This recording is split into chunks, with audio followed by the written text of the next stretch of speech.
going on, dads, and welcome to The Betwixt, recorded on Saturday, May 8th, 2021. I'm your host, John, and thank you for joining me tonight for some Nintendo and my mild irritability. Happy weekend, everybody. It's another Betwixt episode. I really didn't know what to talk about, so I decided I'm just sitting here kind of between games. I just put Outriders to bed. Didn't beat it, but I'm just kind of done with it. Just exhausted. I don't know why. Woke up kind of early. Just feeling a little irritable. So I decided to just vent my frustrations on this Betwixt. I just want to talk about some things that bug me about gamers. Is that fair? And if any of these things apply to you, just remember that you are the exception to this. But yeah, I think we all kind of feel this way. Let's talk about some things, all right? Let's talk about some things, fellas. I've got 5 things here that really grind my gears about the gaming community. First one I want to talk about is the console wars. Look, Nintendo versus Sega was fun in the 90s. It really was. There was 2 consoles. They had vastly different attitudes. And at that time, kids generally had one or the other. And that was it. It was fun. But it's 2021 now.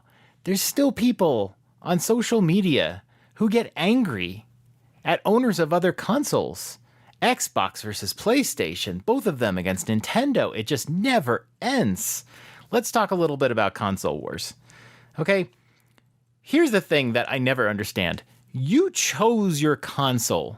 You could have gone out there and bought a Nintendo Switch. You could have bought a PS5 or a Series X. Well, honestly, you might have wanted one, but you couldn't find one in the stores. But you chose it. So why do you get mad at other consoles? I see it all the time. I'll go on Twitter. I'll look at, like, let's just say, and this is one example. I look at an Xbox, like one of the Game Pass posts or whatever. And there will inevitably so many people that are replying saying how Sony's better. Xbox will announce and say, MLB The Show is going to be free on Game Pass. And someone will say, PlayStation's better than Xbox. Like, I understand it's social media, whatever. But what is the point, okay? If you like Sony better, you probably bought your PS5 or you still have your PS4. Enjoy it. Why do you have to go and spend time out of your day to reply to a tweet from Microsoft to tell them that you think that your console is better? You bought it. Be happy with it. Be safe. If you're a married guy, right? And you chose your wife. Would you start arguing and complaining about other people and putting down their wives so you can say, oh, my wife is better in bed than yours? No, you wouldn't do that. So be happy with you bought. I own an Xbox. I own a Nintendo. And you know what? There are a lot of great things about the PlayStation 5, but I didn't buy it because I just didn't want to have 3 consoles. I also have no room for it. But I can come out and see a game like Returnal that came out this week and be like, hey, that's a cool game. If I had a PlayStation 5, I would definitely buy that. It's okay. And you'll find that by being more positive and understanding that the console you chose is the console you chose, it doesn't mean that everything on the other consoles is stuff you don't want, right? I don't have a PlayStation 5. It doesn't mean I can't say, hey, some of these games are really good. And I really like their controller. And I love that Astrobot game that comes with the system. That's really cool too. Just everything. And from month to month, they've been putting out some really good, older games, but really good free games like Horizon Zero Dawn. That hey, these are free. These are cool. My son's actually playing Horizon Zero Dawn on the PS4. And that's cool. Just because I don't own a PlayStation, it doesn't mean I have to be negative. Xbox has to win. It's so silly. And I know a lot of people in the dads community that do not do this. But oh my God, you see it so much on rando Twitter. It is just insane. And so it makes you wonder, do you feel like you picked the wrong console? Did you pick wrong? Are you not enjoying your Xbox? Are you not enjoying your PlayStation? What is it? Who hurt you? Let's just leave the console wars to the 90s, okay? We got 3 consoles out there. All 3 of them have great offerings. And having all 3 systems is really hard to maintain and very expensive. It's okay to not have one and still say there's a lot of good things about that system. I just picked a different system for a different reason. Let's let it go. Another thing that bugs me, people complaining about exclusives. This was something I didn't really know about until the last couple years or so. But there was one thing that came across my radar that still sticks with me. Back when Nintendo was publishing Bayonetta 2, there apparently was a lot of anger at the time that the Bayonetta 2 was going to be an exclusive on a Nintendo console, and probably that the Wii U, not many people owned it. But there were a lot of people, fans of the franchise, and I'm heavy quotes here because I find it hilarious. This is literally the second game. There were fans of Bayonetta that felt like that the franchise was stolen from them, that Platinum had abandoned its fans. This is literally just a game that came out on all the consoles, like Xbox and PlayStation, 3. And because of funding and whatever, Nintendo ended up publishing it, and it ended up on the Wii U, okay? And the people that were screaming about this are also the same people that are benefiting from the fact that, Final Fantasy VII Remake is an exclusive on PlayStation consoles, right? Was that stolen? Persona is only on PlayStation consoles. People who complain about exclusives never seem to complain that they have the exclusives. And that's what's very weird. Bayonetta 2 is on a Wii U console. Well, what about all the games you have that I can't play, right? For years, I wanted to play just freaking Super Meat Boy on a Nintendo console, and I couldn't. So understand, exclusives are a big way for console makers to get people to their console. That, we know a lot of big AAA titles end up on both, the PlayStation and the Xbox. And nowadays, sometimes we see a bad port that comes to the Switch. But we understand that if you have one console or the other, most of the games you're playing are on all the consoles. But those exclusives are what separate it, right? When I was choosing between like PS5 and Xbox Series X, I really couldn't decide which one I wanted. I had an Xbox One, but I was thinking about all the exclusives that were already on PS4 that I could play on PS5 that I hadn't played yet.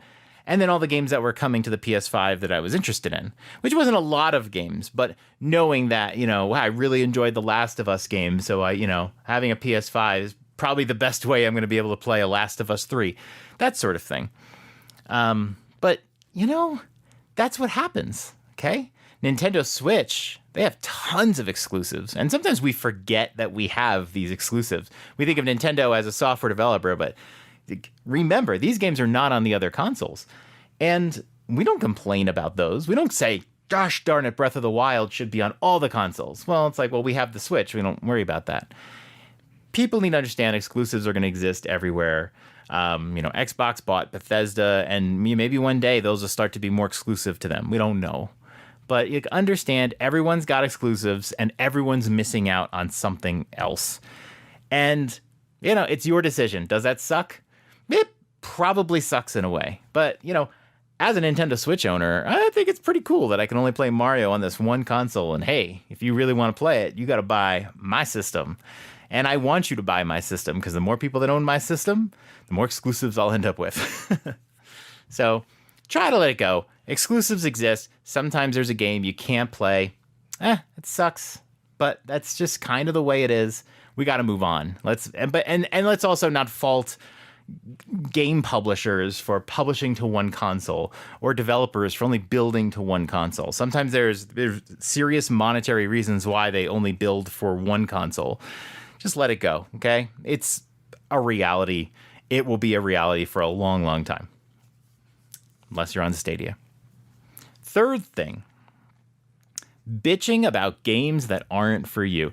This is one of the worst habits and is probably the one that all of us have done. Okay. There are let me phrase it this way. There are bad games, but a lot of the vitriol that you'll see online is generally about games that just aren't for you. Do you remember when Nintendo was going to have that surprise announcement? We were all excited about it, and everyone was saying, oh, it's going to be this game, it's going to be that game. And it ended up being Bakugan. And we all just like flipped out. And yes, I was disappointed. A lot of us were disappointed. Oh, I thought it was going to be a big franchise or whatever. It was Bakugan. But man, there was a subset of people that were so fucking angry about it. And it's like, it's just not for you. There's people out there that want to play this Bakugan game. Ring Fit Adventure is another one too. A lot of the quirky Nintendo games that come out, Labo, got a lot of this too. And this is what we love Nintendo, the quirky things that they make. Just get ripped. Oh, look at this stupid game. Look, it's got cardboard. Oh, look at this game. You have, what is that, a circle? Like, oh, like what? That's a stupid game or whatever. There are a lot of games that just aren't for you. You have to accept that. They are for different audiences. Another one, DC Superhero Girls. This was on a recent Nintendo Direct. Man, people were so mad that they spent like 3 minutes talking about DC Superhero Girls. Like somehow there's a timer, and if Nintendo runs out of time, they won't talk about some game that was coming out. These directs, they last a certain time because of each individual game added up of what they want to talk about. It's not taking away from some other game, okay? This is what they're going to do. But like DC Superhero Girls is targeted at a younger audience.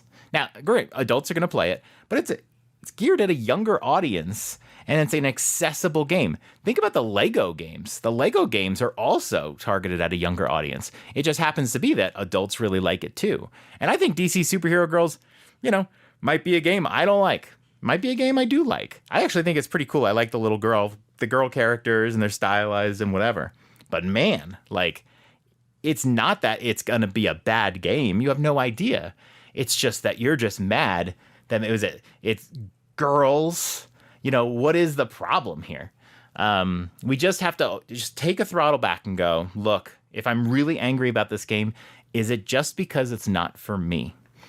I have a quick story here about ARMS. So ARMS came out in, what was it, like April or May? I think it was April of 2017. It was like a month after the Switch came out. And this was one of the big promoted games. And that I run, I don't run anymore, but I was running at the time several like local Denver, Colorado gaming groups on Facebook. Most of these I don't run anymore. I've spent too many years doing them. And the drama over the years just got to be too much. I ended up with arguments with store owners, and I don't have enough podcasts to explain. But quick story about it. There was a guy in our group who was just, for some reason, really angry about ARMS.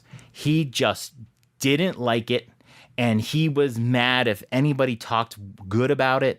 And this was before the game came out. He's just like, oh, this game's stupid. What is this? This is stupid. I have no idea to this day where the hatred came from. Well, ARMS comes out. And at this point, there have been so many posts and comments, just these negative, nasty comments about a game. If you don't like it, don't play it. And on the day it came out, he posted a picture of ARMS. He was at a friend's house and they were going to play it. And again, I can't remember the post, but it was something like, hey, look at this dog shit or whatever. Oh, this shit or whatever. And it was just the worst. I had to like suspend the guy from the group. It was just just all day or whatever. And when I suspended the guy from the group, it just became a shit show like you've never seen before. And there are a lot of things happened within the group. Some people left. It was a big old thing. There's still like ramifications from it. But the thing that I'll always remember about it is this was someone so angry about a game that just wasn't for them. It was a fighting game with long arms. And a lot of people really liked arms. A lot of people didn't like arms. That's true of basically every video game. So if there's a game you don't like, just say, that's not for me. And you'll find that you'll feel a lot better about yourself instead of, I got to be viciously angry about this and I have to write about it on social media. So that's a third thing it's just annoying me tonight. Fourth thing, this has been popular the last few years, bitching about ports. Oh my God.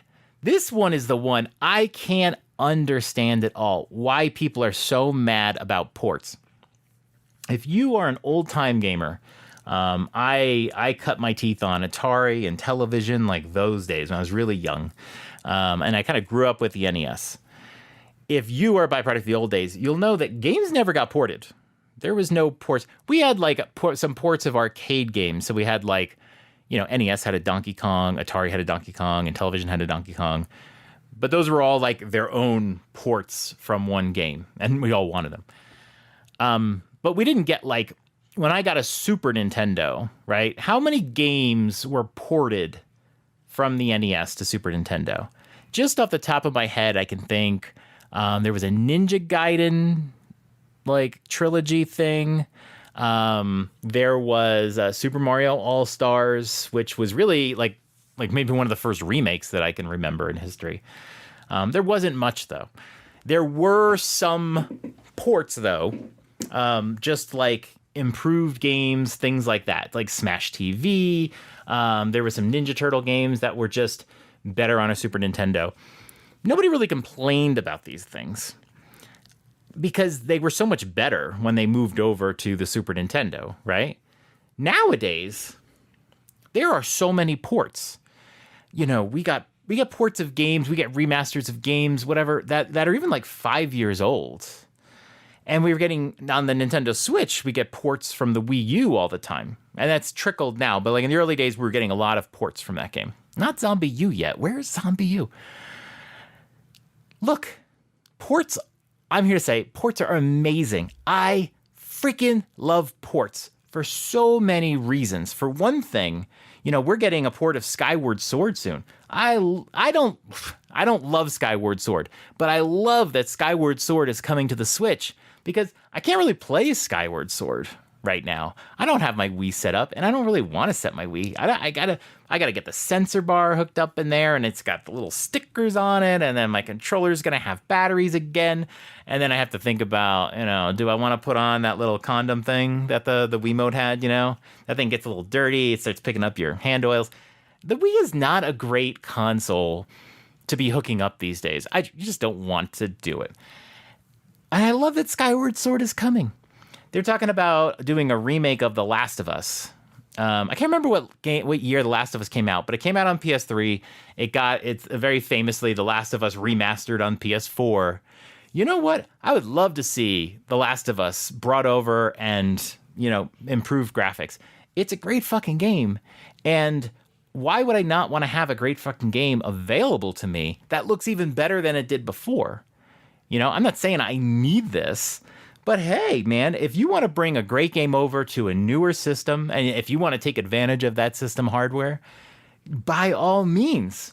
My biggest complaint about The Last of Us remake potential is I wish it would just come to Xbox. Like, I know it was a PlayStation exclusive, but it wasn't made by Sony, right? Can you bring it to Xbox now? I was like, bring it to Xbox so that that an Xbox player who never played it before can play it, and then maybe you can draw them in when, Last of Us 3 inevitably comes out. You know what I mean? Like that sort of thing. Leave the previous one on there. I see Xbox kind of doing that, right? Like, you bring a Cuphead over, whatever. So here's the thing. Here's what I want to know.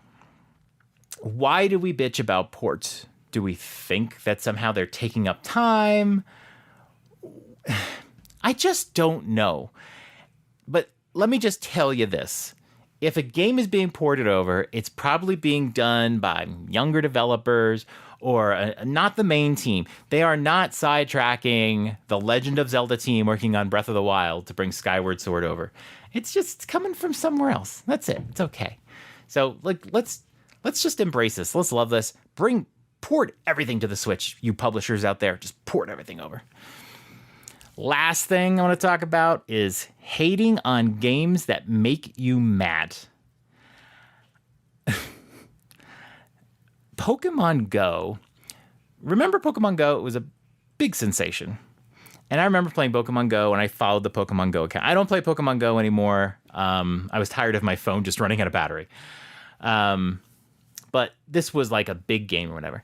There were people that just stopped playing it for whatever reason. Maybe they didn't like it anymore. Some people complained about, hey, I'm not getting the new generations of Pokemon or whatever. I remember I would see tweets from the Pokemon Go crew, and people would reply, "Dead game." Now, these are people who are still following the Pokemon Go account and taking time out of their day to reply to say "dead game." And the thing that I always thought about was, this is someone who is no longer playing the game, but now they don't want anyone else to play the game, right?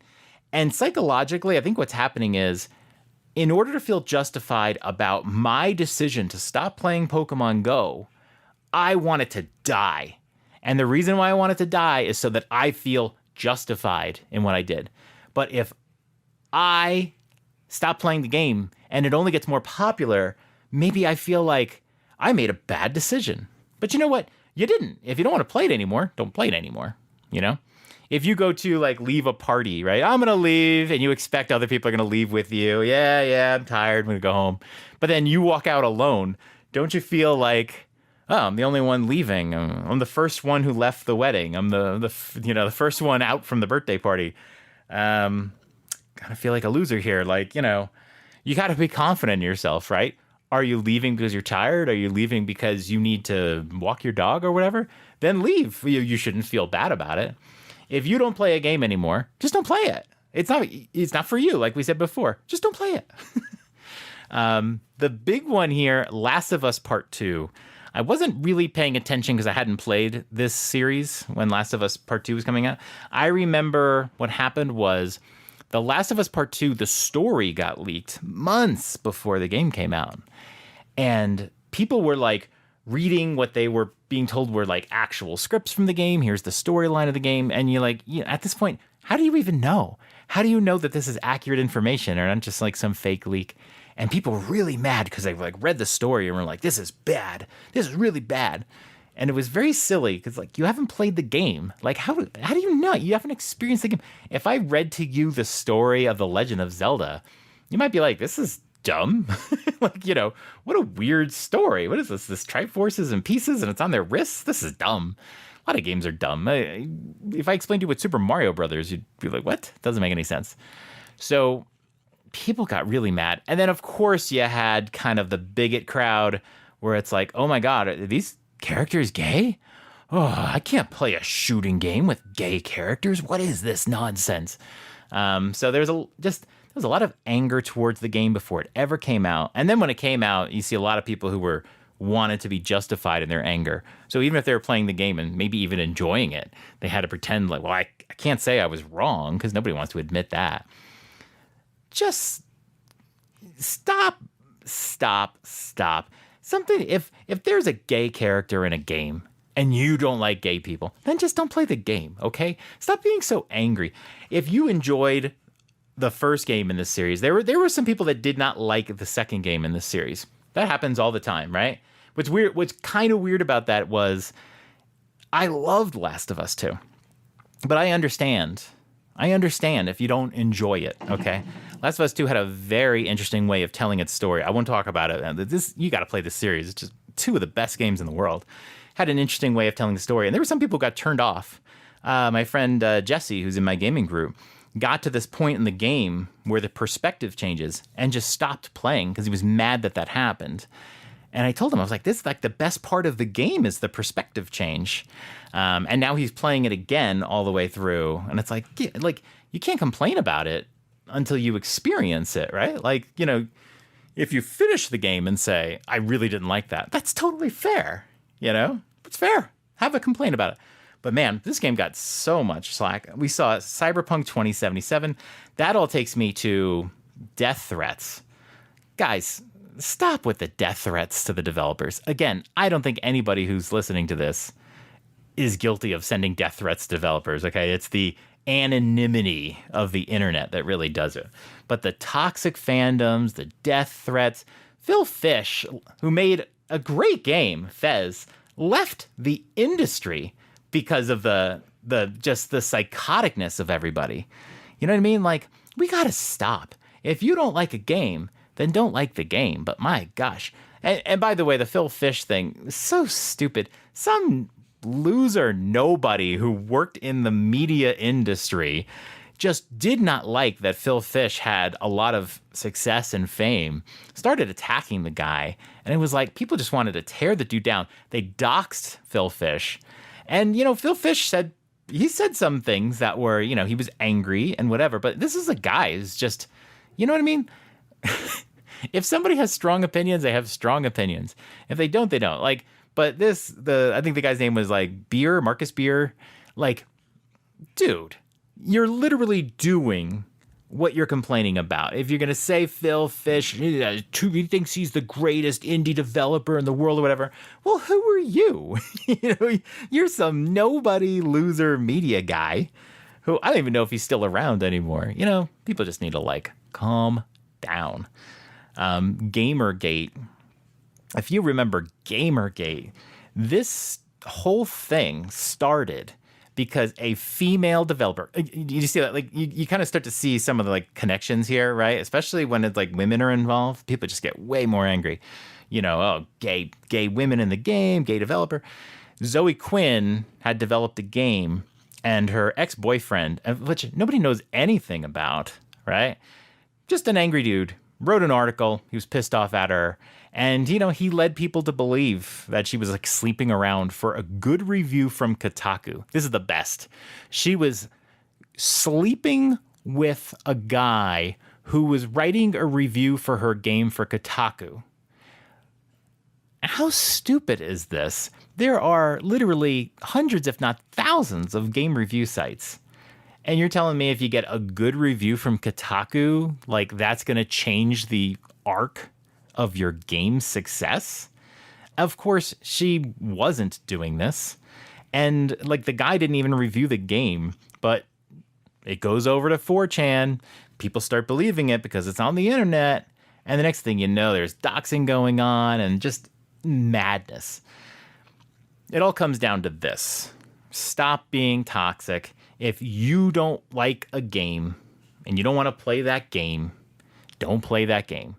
If there's content in a game you don't like, don't play the game.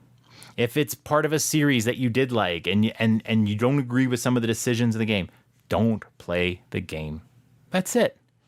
Go away. Be confident in yourself. I don't like this game anymore, so I'm just going to unfollow it, and I'm going to move on to something else that makes me happy, okay? Pokemon Sword and Shield did not have the national Pokedex. That's disappointing. I don't think I want to play that game. You know, if we could only just do that.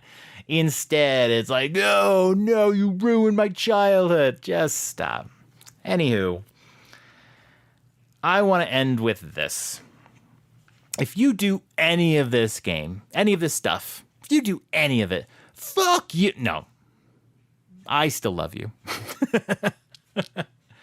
I think you should just try to be more fair. Be more positive. It's a game you don't like, don't play it. You know, if you don't own a Xbox and you think Game Pass is the bee's knees, say, hey, Game Pass is really cool. That's it. It's not that hard. I own a Sony PlayStation 5. Hey, Game Pass is cool. I wish I had it, but I don't. I had to buy a PlayStation 5. You can't buy all the $500 consoles out there. Just be positive about it. And you'll find that by embracing what's great about every system, about the games you love and don't love, just be positive about it. Everything's going to be great. We're all going to have a lot of fun. Anywho, that's all I have. I'm still sitting here. I'm just a little gamed out. You ever have to like start a new game, but you don't want to start a new game because you don't have to get emotionally invested in something new, because then you feel like you have to commit to it. And then you're thinking like, I'm just gonna play some old game. I'm gonna play some game. I'm gonna continue like Monster Hunter. I'm just gonna keep playing Monster Hunter Rise. And then you're just like, I'm a little tired of Monster Hunter Rise. So I can't decide between, should I keep playing Monster Hunter Rise or should I try a new game? Maybe play, I'm thinking about playing some Hyper Light Drifter. I've never played that before. I'm thinking about playing that. Or should I play a little more Sayonara Wild Hearts? I don't know. I'm getting kind of gaming malaise. Anywho, I won't keep you any longer. Been about a half hour. Pretty good. Anyway, hope everybody has a good weekend. Have a good week. We're going to be coming back with an all-new episode of Dads After Dark next week. Drew's going to be back here. We have some really cool things to talk about. And we've got a big 2 weeks of games that are coming up after that, including, and I'm super excited about, the Blurple Switch Lite, May 21st. Oh my God, 13 days. I can't wait. It's going to be my new Switch Lite console. Sorry, Gray. Anywho, good night, dads. Sadie, take us away. The Dads After Dark show is a part of the Nintendo Dads family of podcasts. You can subscribe to us anywhere podcasts are available, including iTunes, Google Play, Spotify, and Stitcher. Be sure to join us on the Nintendo Dads Discord in the Dads After Dark show channel for some naughty After Dark talk. Follow us on Twitter at @NDadsAfterDark. Ask us a question, and we may answer it on the show. That's all for tonight. Good night, Dads. Sweet dreams.